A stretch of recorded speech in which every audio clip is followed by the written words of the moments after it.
42 seat ಬಂದಿದೆ. State ಅಲ್ಲಿ ಅವ್ರ ಕನಸು ಕಾಣೋದು ಬೇಡ. ಈಗ 5 ವರ್ಷ ಅವರಿಗೆ ಅವಕಾಶ ಕೊಟ್ಟಿದ್ದಾರೆ. ರಾಜ್ಯದ ಜನನ್ನ ಒಂದು ಒಂದು ಸರ್ಕಾರ, ಸುಭದ್ರವಾದ ಸರ್ಕಾರ ಒಂದು ನಡೆಸುವಂತ ಪ್ರಯತ್ನ ಮಾಡಿ. ಡಿಸಿಎಂ ಅವರು, ಸಿಎಂ ಅವರು ನಿಮ್ಮ ಕಿತ್ತಾಟ ದಿನ ಬೆಳಿಗಾದ್ರೆ ಆಡಳಿತ ಯಂತ್ರ ಏನಾಗ್ತಿದೆ? ಏನಾದ್ರು ಕೆಲಸ ಆಗ್ತಾ ಇದೆಯಾ? ಆಡಳಿತದ ಬಗ್ಗೆ ಏನಾದ್ರು ಯೋಚನೆ ಆಗ್ತಾ ಇದೆಯಾ? ಅಥವಾ ಜನರ ಬಗ್ಗೆ ಏನಾದ್ರು ಕಾಳಜಿ ಇದೆಯಾ? ನಾಚಿಕೆ ಆಗ್ಬೇಕು ಈ ಸರ್ಕಾರಕ್ಕೆ. ರೈತರ ಬಗ್ಗೆ ಮಾತಾಡ್ತೀರಾ. ನಾವು ಕೊಡ್ತಾ ಇದ್ದ 4,000 ರೂಪಾಯಿನೂ ನೀವು ಸ್ಟಾಪ್ ಮಾಡಿದೀರಾ. ರೈತ ವಿದ್ಯಾನಿಧಿಯನ್ನು ಸ್ಟಾಪ್ ಮಾಡಿದೀರಾ. ರೈತರ ಬಗ್ಗೆ ನೀವು ಮಾತಾಡೋ ಒಂದು ನೈತಿಕತೆ ಏನಾದ್ರು ಇದೆಯಾ? ರೈತರ ಬಗ್ಗೆ ನಾವು 6,000 ಸೆಂಟ್ರಲ್ ಗವರ್ಮೆಂಟ್ ಕೊಡ್ತಾ ಇತ್ತು, ಇಲ್ಲಿ 4,000 ಕೊಡ್ತಾ ಇದ್ದು. ಯಾಕೆ ಸ್ಟಾಪ್ ಮಾಡಿದ್ರೆ? ಸುಮ್ಮನೆ ಹೇಳ್ತಿದ್ದೀರಾ.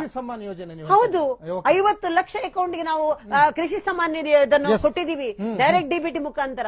ಇವರು ಕೊಡ್ತಾ ಇರುವ ದುಡ್ಡನ್ನು ಸಡನ್ ಆಗಿ ನಮ್ಮ ಬೊಮ್ಮಾಯಿ ಸರ್ಕಾರ ಇದ್ದಾಗ 4,000 ರೂಪಾಯಿ ಕೊಡ್ತಾರೆ. ರೈತರ ಸ್ಟಾಪ್ ಮಾಡಿದ್ರೆ ರೈತರ ಬಗ್ಗೆ ಮಾತಾಡ್ತೀರಾ? ನೋಡಿ, ಒಂದಂತೂ ನಿಶ್ಚಿತವಾಗಿ ಹೇಳ್ತಿದ್ದೀನಿ ಇವತ್ತು ಕೇಳಿ. ಇವರು ಖಚಿತ, ಉಚಿತ, ನಿಶ್ಚಿತ ಅಂತ ಕೊಟ್ರು. ಇವರೆಲ್ಲ ಏನ್ ಗ್ಯಾರಂಟಿಗಳು ಕೊಟ್ರು ಅದು ಎಲ್ಲ ಬರೀ ಅದು ಗ್ಯಾರಂಟಿಗಳು ಕೊಟ್ರೇನೆ ಕರ್ನಾಟಕದ ಇದು ಅಭಿವೃದ್ಧಿನ? ಒಂದ್ ಮಾತಿಲ್ಲಿ ಕೇಳ್ತೀನಿ, ಇವ್ರು ಕೊಡ್ತಾ ಇರೋ ವಾಲ್ಮೀಕಿ ನಿಗಮದ ದುಡ್ಡು ಹೋಗಿರೋದು ಇದು ಇನ್ನೊಂದು ಗ್ಯಾರಂಟಿನ? ಅಥವಾ ಭ್ರಷ್ಟಾಚಾರ ಅಂತ ಇರೋ 40% ಅಂತ ಹೇಳಿ ಅಧಿಕಾರಕ್ಕೆ ಬಂದ್ರು. ಇವ್ರೇನ್ ಮಾಡ್ತಾ ಇರೋದು ಈಗ? ಇವರು ಎವಿಡೆಂಟ್ ಆಗಿ ಗವರ್ಮೆಂಟ್ ಅಕೌಂಟ್ ಅಲ್ಲಿ ಒಂದು 31ನೇ ತಾರೀಕು ಮಾರ್ಚ್ 2024ಕ್ಕೆ 50 ಕೋಟಿ ಇವರ ಖಜಾನೆಯಿಂದ ವಾಲ್ಮೀಕಿ ನಿಗಮಕ್ಕೆ ಹೋಗುತ್ತೆ. ಅದೇ ದಿನ 45 ಕೋಟಿ ಇನ್ನೊಂದು ಬ್ಯಾಂಕಿಗೆ ಹೋಗಿ FD ಆಗುತ್ತೆ. ಅದೇ ದಿನ ಅವರ ನಿಗಮ 187 ಕೋಟಿ ಟ್ರಾನ್ಸ್ಫರ್ ಆಗುತ್ತೆ ಒಂದು ಮಂತ್ ಅಲ್ಲಿ ಅಂತ ಹೇಳಿದ್ರೆ ಒಂದು ಅರ್ಥ ಇದೆಯಾ? ಯಾವುದೇ ಒಂದು ಗವರ್ಮೆಂಟ್ ಇದೊಂದು ಅಕೌಂಟ್ ಓಪನ್ ಮಾಡ್ಬೇಕಂದ್ರೂ ಅಲ್ಲಿ ಮೀಟಿಂಗ್ ಆಗ್ಬೇಕು. ಯಾವುದೇ ಒಂದು ಗವರ್ಮೆಂಟ್ ಇಂದ ಒಂದು FD ಇಂದ ಇನ್ನೊಂದ್ ಕಡೆ ಆಗ್ಬೇಕಂದ್ರೂ ಮೀಟಿಂಗ್ ಆಗ್ಬೇಕು. ಆರ್ಥಿಕ ಸಚಿವರು ಬೇರೆ ಯಾರಿಲ್ಲ. ಮಾನ್ಯ ಸಿದ್ದರಾಮಯ್ಯನವರು 14 ಬಜೆಟ್ ಮಂಡಿಸ, ಇವ್ರಿಗೆ ಗೊತ್ತಿಲ್ವಾ ಇದು?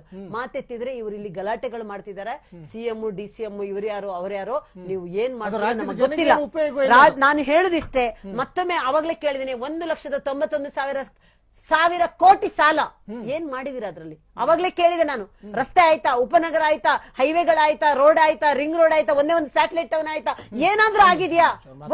ಒಂದೇ ಒಂದು MLAಗಳು ಇದೆ. ನಿಮ್ಮ MLA ಏನಂತ ಹೇಳಿದ್ರು ನಮ್ಮ ಅಪ್ಪಾಜಿ ನಾಡಗೌಡ್ರು,